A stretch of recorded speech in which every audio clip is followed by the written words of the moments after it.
Well,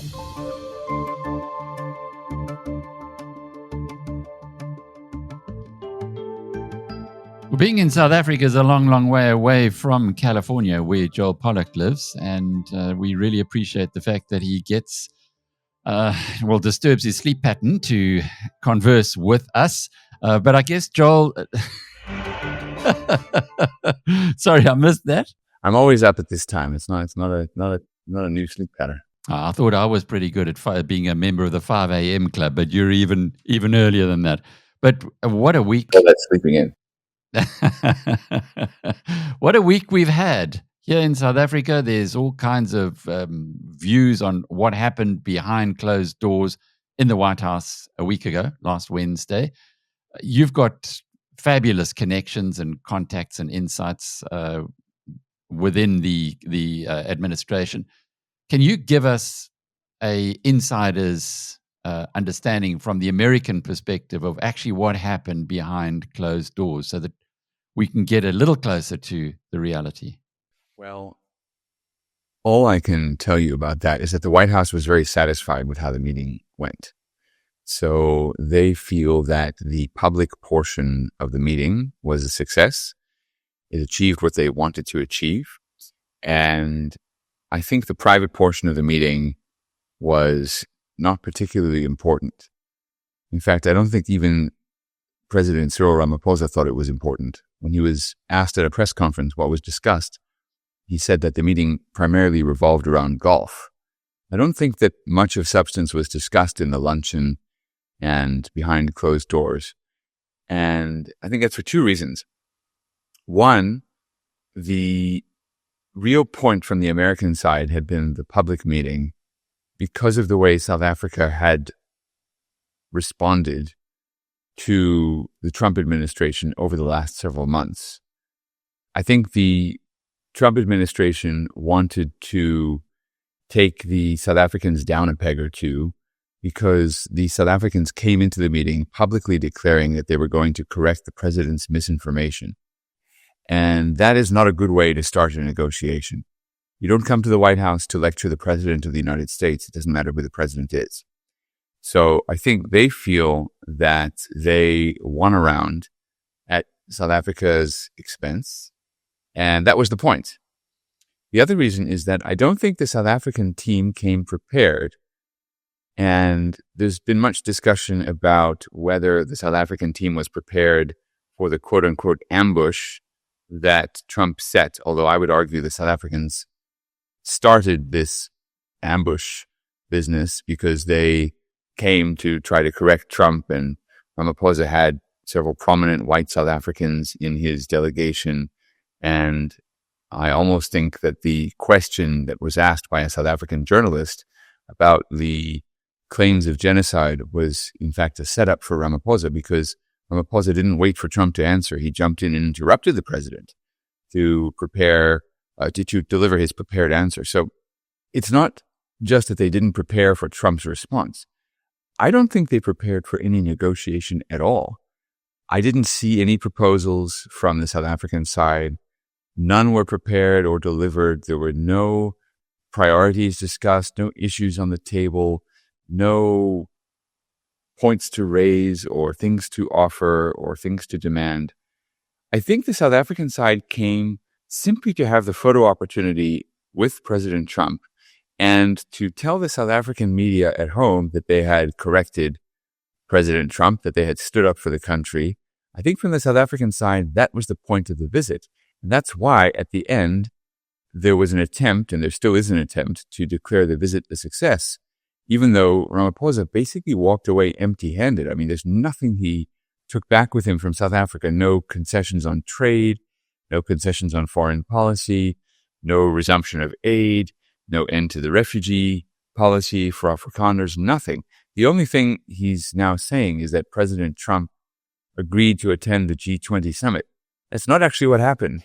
If you actually look at what they said, and if you look at the transcript of Trump's remarks, he said that he believed it was important for the G20 that the United States was at the summit. But that's not the same as saying he would attend personally. And it's also not the same as saying that anyone from the United States would attend. In a way, it's simply saying yes, you need us to have a successful summit. So it does lean in the direction of possibly attending. So Trump reopened that door, but he didn't commit to attending. And I think actually, in a way, the United States gained leverage in that statement by Trump, because now, instead of being a closed question, it's now an open question, and South Africa might have to offer compromises in order to secure the president's attendance, that is to say, President Trump. But I don't think the South Africans approached this as a serious opportunity to negotiate and to achieve things for South Africa. I think they came to appease a domestic audience of critics, which is interesting, and I think perhaps says a lot about the domestic political situation in South Africa. But they came to attempt to show the South African public that they had stood up to the president. And that's why they were so sort of ambushed in a way, because they tried to set an ambush. And I think the White House knew this was coming. They could sense it was coming. I think the inclusion of the golfers in the delegation, which apparently was at President Trump's suggestion, but the fact that they were given such prominence was a signal to the Americans that Ramaphosa intended to try to manipulate them in some kind of argument, which he did. I mean, it was almost embarrassing to see the way that Ramaphosa racialized the entire meeting by referring, for example, to John Steenhuisen as his white agriculture minister, as if anybody in the room couldn't see that John Steenhuisen was white. I mean, it was sort of crude. And I think the Americans understood this was coming, and so they were prepared with the evidence, not of what AfriForum had said and not of what, some other activists had said or people on the conservative new media right wing of American commentary had said, but Julius Malema. I mean, all they have to do is play Julius Malema. Julius Malema is the best representative of Afrikaner interests because he tells the world that there's a serious threat, and there's nothing South Africa can do about it. The South African government's investigating AfriForum and investigating treasonous misinformation, but they're not investigating Julius Malema, and that was Trump's point. Anyway, that's a very long-winded answer, but the White House is satisfied that they achieved what they wanted to achieve, which is not the same as progress. The White House basically did what they'd wanted to do, which was to stop Ramaphosa from prancing around and claiming some kind of superiority over the American president. And I think they achieved that. I mean, despite efforts in South Africa to say what a great meeting it was and how much was achieved, really nothing of substance was achieved for South Africa. Ramaphosa returned to South Africa with zero, except having, in a sense, damaged the reputation of his country, because the best defense South Africa could offer to the charge of genocide against white farmers was that violent crime, murder, and rape are sort of a general phenomenon in South Africa, not specifically a problem of one group. I mean, it's not really a very good defense. So that's where things are. Sure. Thank you. It's not long-winded at all. It's very insightful on the perspective that you're seeing there. It has been spun here as a successful meeting, but I don't think too many people are buying that spin. There have been sufficient commentators who've said it was a terrible disaster for South Africa. The heightening of, I guess, the issues we have to deal with here, terrible issues that we deal with here now in the forefront around the world. But Joel, the fact that many South Africans spoke and only one American spoke in that whole 45 minutes, do we read anything into that President Trump didn't bring any of his colleagues into that discussion? I think there's nothing much to read into it, except that I think the American side wasn't particularly committed to doing much more in the meeting other than what was done. And they knew that Trump was the best and perhaps the only person to deliver that message. When it came to the Zelensky meeting a few weeks ago, there were many more people involved. Ukraine is an issue in which the entire American government, whether Democratic or Republican now, must be engaged because of the sheer scale of the war, the amount of the expense, the budget burden that it poses, the geopolitical issues involved. Marco Rubio, the Secretary of State, wasn't there. And I think he had basically said all that he had to say about relations with South Africa. There wasn't more to say or discuss. But yeah, I mean, you make a good observation, which is that the American side had one focus, and they achieved it. And it's also interesting that South Africans didn't bring Sibisi Jonas, who was supposed to be the special envoy. I think on the South African side as well, there was a focus, and the focus was to dispel claims of so-called white genocide. And, of all the excellent South Africans that Ramaphosa could have brought to make the case about how South Africa is doing very well and how it's a dynamic society and so forth, chose to bring these white South Africans, which is fine. White South Africans are as much a part of South Africa as anybody else, but it was really rather odd. It does tell you that his singular focus was on that question, not on the question of trade and not on the question of growth. I mean, Johan Rupert was there, representing the South African business community. Really, I think the best case for South Africa was made by the head of the trade unions, who was the first person in the meeting to bring up any other issue. She brought up AGOA, she brought up trade, which wasn't really discussed after that, but at least somebody brought it up on the South African side. But I think, again, the American side came to defend itself, and the South African side came to attack. So the notion that Trump ambushed Ramaphosa is only a half-truth. He did ambush Ramaphosa only because Ramaphosa came to set an ambush. And I think that's why the South Africans were shocked. I think what happens in the South African media, and I just say this from some personal experience, is that there's such a bubble and such a lack of real criticism and real diversity, except for shows like yours and others. But essentially in the South African mainstream media, if you have a critical point of view, you're labeled a racist who wants to bring back apartheid. So nobody wants to be labeled in that way. So there's a lack of discussion. There's a huge amount of abuse heaped on people who criticize the government. Even though the press has a generally oppositional nature, it's very, very difficult to speak up in South Africa. And so the ANC and the people who support it tend to receive feedback from the media, which is that they're doing a wonderful job. And I don't think they came ready for anything other than a beatdown of the American administration. They were prepared, and they believed it was sufficient to show a bunch of white people. They were prepared to have a fight that they thought would be rigged in their favor, like every other debate that they experienced. And that was not the case, obviously. So I think the South Africans basically weren't prepared for any broader discussion, and they came to attack. The United States came to defend, and the best person to defend is the president. You don't want to dilute that by having more people speak. Mm.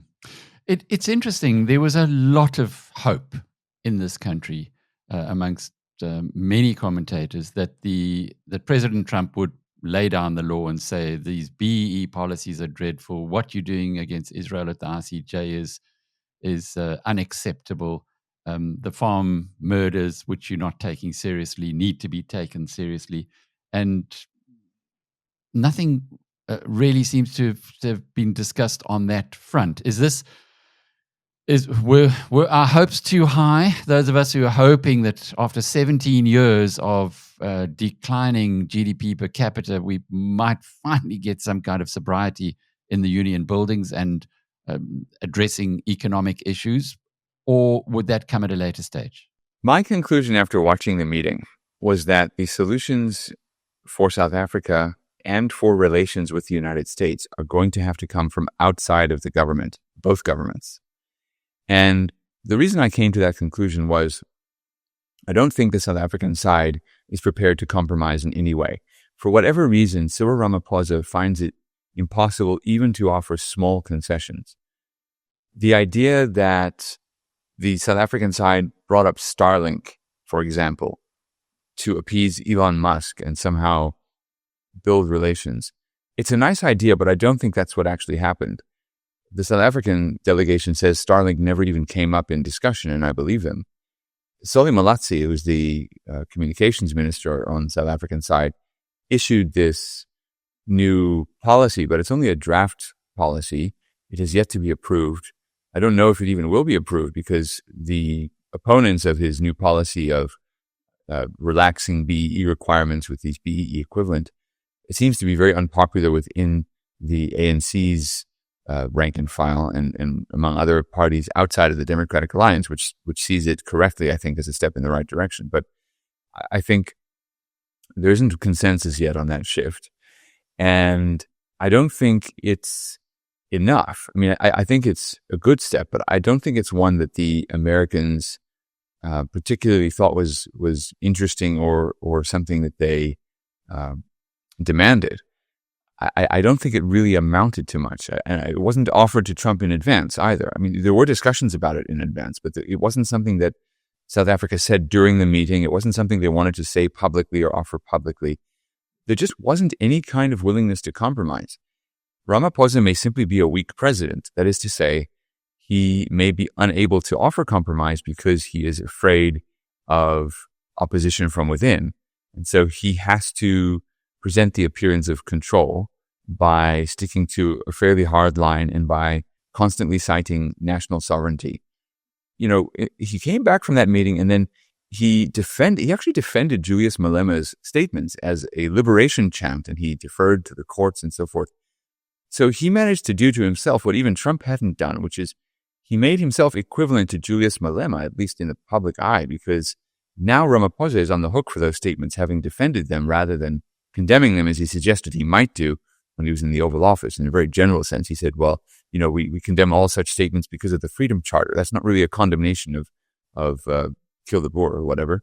But I don't think the South African government is willing to compromise for whatever reason. I think they're weak. They're weak internally. They're worried about the far extremes of their party and of other parties. And so they're not going to get much done.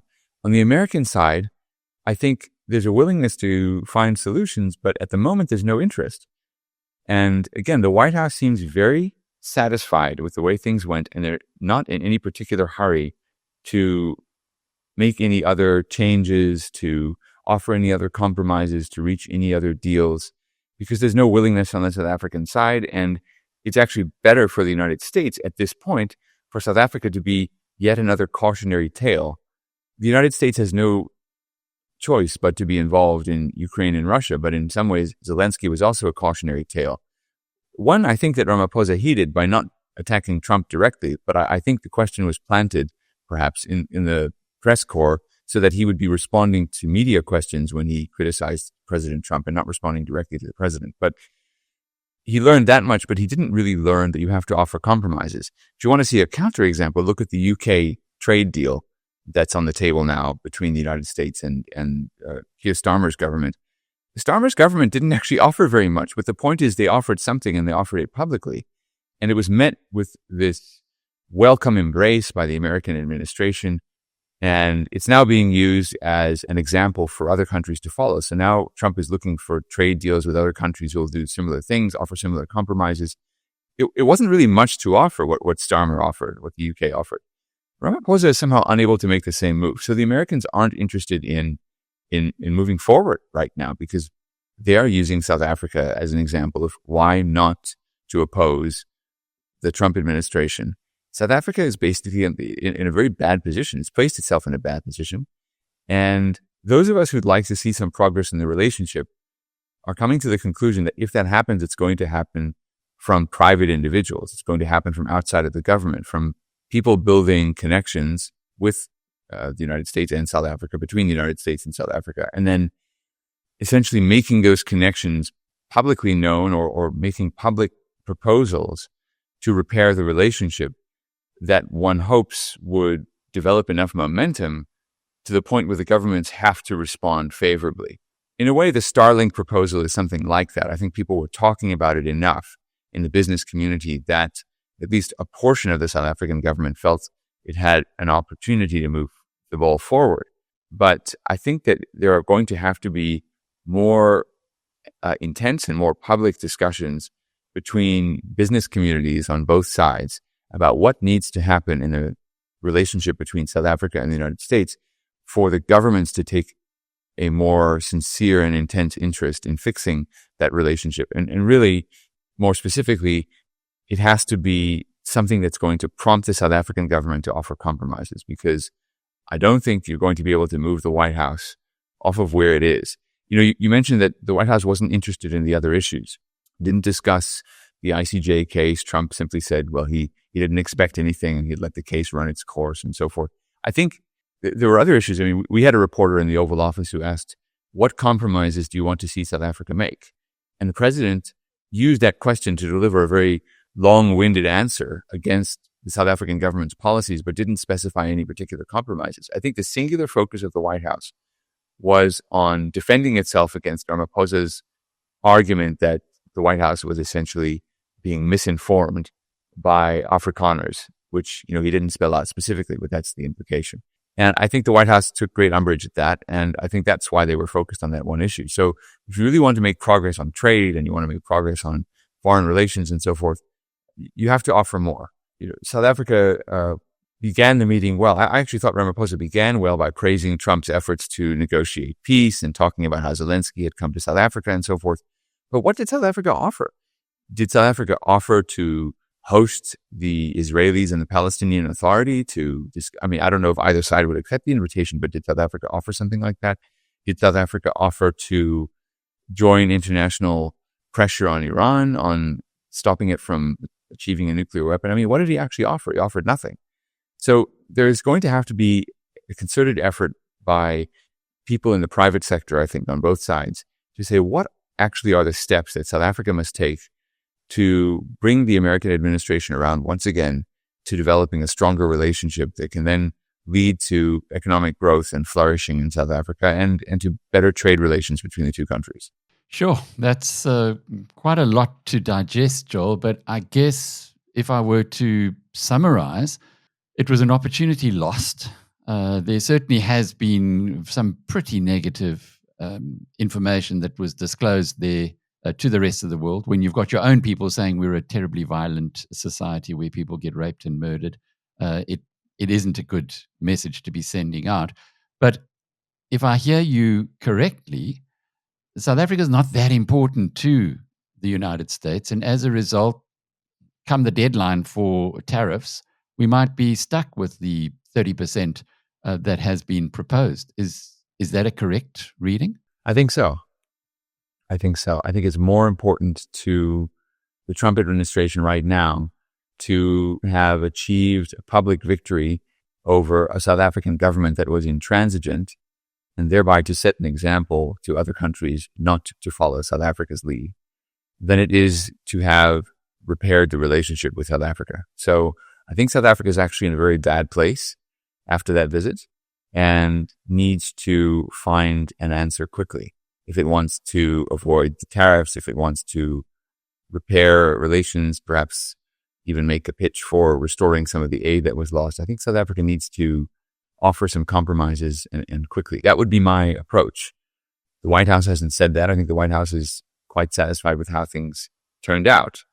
And to the extent that the South African media are spinning the meeting as a success for South Africa, that's going to prevent the kind of change that would actually improve relations between the two countries. South Africa should not rest on its so-called laurels. It was not a successful meeting. And, the Trump base, Trump's MAGA supporters and so forth, are enjoying the video clips of that meeting, which tells you that the American side is in a sense relishing a victory. It's not concerned with what it can do to fix the relationship. They believe that South Africa came for a fight and got one and came out the losing end. So if I were the South African government or advising the South African government, I would say that the Starlink proposal is a step in the right direction. There need to be other such proposals, and they need to receive the full endorsement of the South African government. Also, crucially, stop avoiding the issue of Julius Malema. The fact that Ramaphosa came out and defended Malema's rhetoric by saying it's just a liberation chant and deferred to the courts. The courts in South Africa have until now enjoyed a good international reputation, but the decisions on the Kill the Boer chant are indefensible.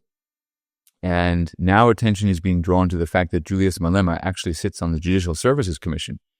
So he's choosing the judges. And that is now understood as perhaps having played a role in affecting the outcome of the legal cases against him. But even if you don't want to arrest him, as Trump said South Africa should, there needs to be a much firmer stance against that kind of rhetoric, and not simply defending it as a sort of liberation chant. Again, Ramaphosa has now equated himself to Malema on this issue by defending the indefensible. And if you don't want to have people believe there's a white genocide, then don't describe a chant that is obviously violent in its imagery as some kind of freedom song. It's offensive and it sends a terrible signal to the rest of the world. So that's not a difficult compromise to make. I mean, what are you going to do? Make Malema angrier at the government than he already is? Just stand up to him. But somehow that's beyond what Ramaphosa is willing to do. I mean, that's, again, very strong advice. I would not continue in that vein. I think the White House has taken note of that. They view Ramaphosa's unwillingness to condemn the statement as a sort of rebuke to the president, because the president made it very clear, President Trump made it very clear that he did not like that statement. He did not want to see it repeated. He wanted South Africa to do something about it. And Ramaphosa has come home and simply refused. And, when Trump disagrees with something, he goes on a Truth Social and he writes a very angry post in all caps letters. And it's not hard. I mean, that's what he does. And people agree or disagree, but at least he has made his own view very clear. Ramaphosa, at least for now, has taken the view that kill the Boer, kill the farmer, shoot to kill. That's all right. It's part of ordinary political discourse in South Africa. I mean, it's not a way to achieve progress. What about the next step in this whole process? Because clearly South Africa has not moved. The ANC has not moved. The next step, Ronnie Jackson's bill that is being proposed at Congress at the moment, is how far along the path is that? Is it ever likely to be passed? And indeed, would that be the next or the first proper step in maybe shaking up this government to see the world as it is, not as they would like it to be? I don't know. It's a good question. There's the Ronnie Jackson bill. There are one or two other bills. I don't know if they are going to move through Congress with any kind of speed. The Republican Congress is probably inclined to defer to the administration on matters of foreign policy. The only time you see Congress, whether Democratic or Republican, really move quickly on foreign policy is if there's broad public disagreement with the administration.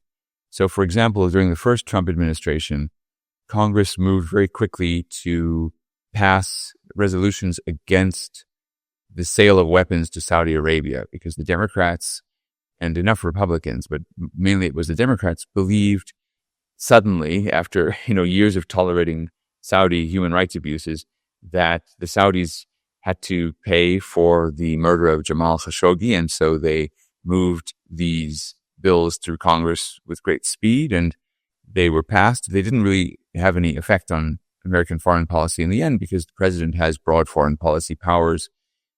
They're limited to some extent by the Constitution, but essentially it's one of the areas where the president has broadest power. But that moved through very quickly. In this case, you have a Republican president who agrees generally with the sentiment of the Republican Congress. And so those kinds of resolutions are mostly intended to send a signal about what the preferred policy of the majority party is. They send a signal about congressional support for the president's policy, but I don't think they really need to be passed or voted on to achieve their intended effect. It's not to say they won't be voted on. They could be attached to other legislation and they could pass in that way.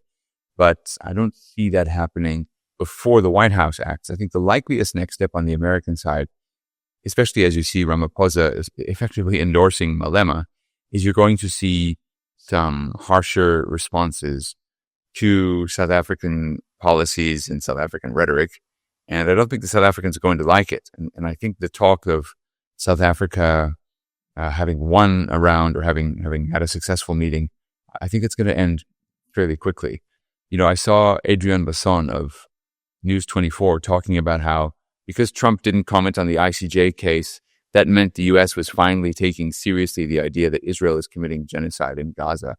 I mean, that's laughable. Just look at what's happening in Gaza. The United States is there this week on the ground helping the Israelis distribute aid outside of the United Nations so that the Israeli military can go through neighborhood by neighborhood and root out Hamas from the Gaza Strip.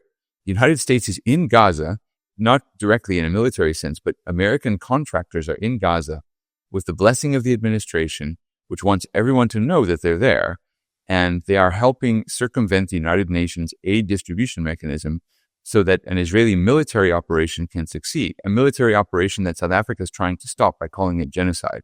So, there's this fantasy that somehow the meeting went very well for all of South Africa's priorities. It's just completely at odds with reality.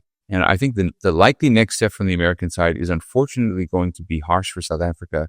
And South African media are going to have to explain to their public what happened, why it is that the Americans are not being friendly to South Africa when Ramaphosa was supposed to have gone and achieved all this great stuff for the South African people. I mean, again, he came away with nothing except a vague commitment that America might attend the G20 summit.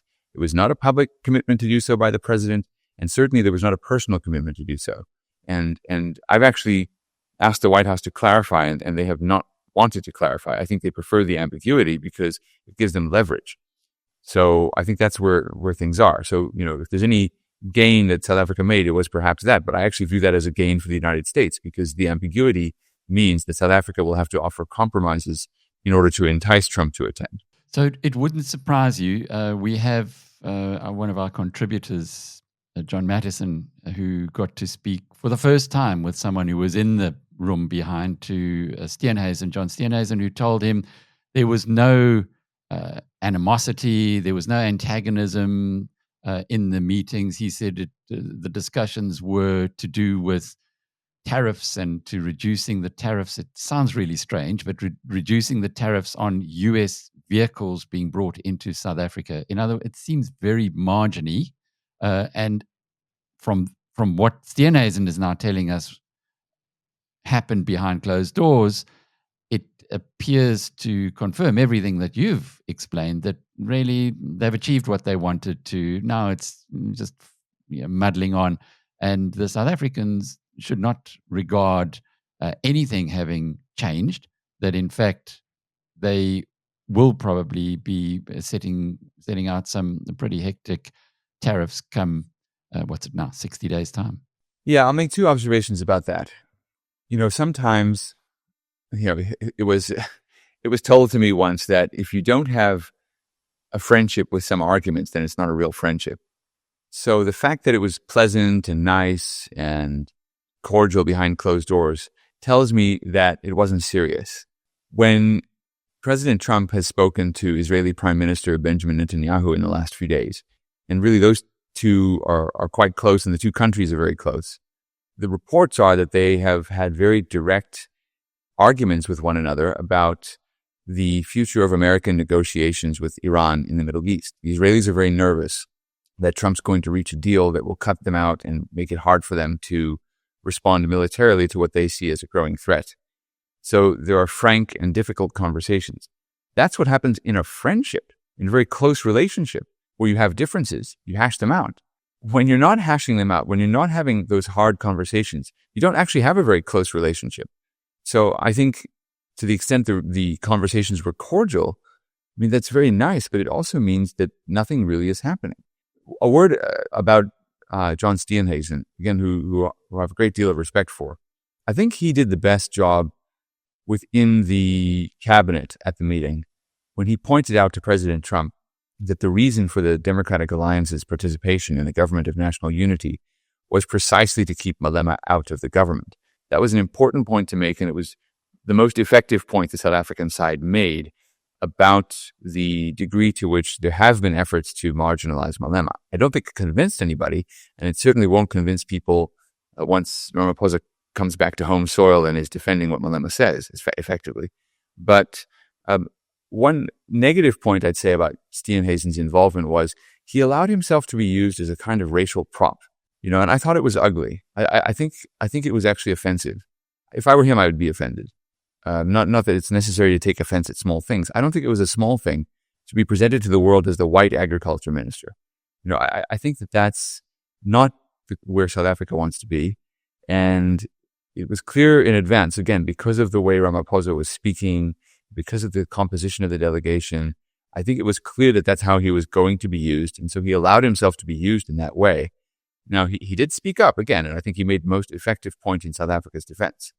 But I think that the role that the Democratic Alliance wants in the government of national unity has to be something more than to be a kind of white fig leaf for bad policies. I just think it's ugly and it doesn't serve anybody's interests. Just to close off with, the Western Cape independence issue now seems to be growing and growing, because if there is going to be no change in the rest of South Africa, the one part of the country that is working, the one part of the country that did not vote for the ANC, and the ANC is down to below 20% in that province, they are now saying, okay, you've seen it. We could be friends with the United States. We're not going to be because of the guys who are up north. We need to redouble our efforts. Do you think there would be any support from the United States were that movement to gather momentum? I think it would have to gather serious political momentum in South Africa. I don't see any real interest in it right now within the administration. There's no talk about it. There's no effort to pressure anyone to make anything happen. It's not being considered. Now, if it were on the table, I think the Americans would look at it more closely. Effectively, though, I had a friend who traveled to South Africa actually last week around the time of the meeting. And I asked him, oh, where are you going? He said, I'm going to Cape Town and then I'm going to the Kruger Park. So, effectively in the American imagination, that's the part of South Africa you want to visit. You want to visit the Western Cape and the Kruger Park, and the rest of the country you just fly over or you skip over. That's not good for South Africa. So effectively, there is a kind of focus on the Western Cape, plus the natural beauty of the far northeast of the country. But, it's not good. It's not good. So economically, there already is a kind of separation between the Western Cape and the rest of the country. But as for political independence, I don't see much interest there just yet. Joel Pollak is senior editor at Breitbart. I'm Alec Hogg from BizNews.com.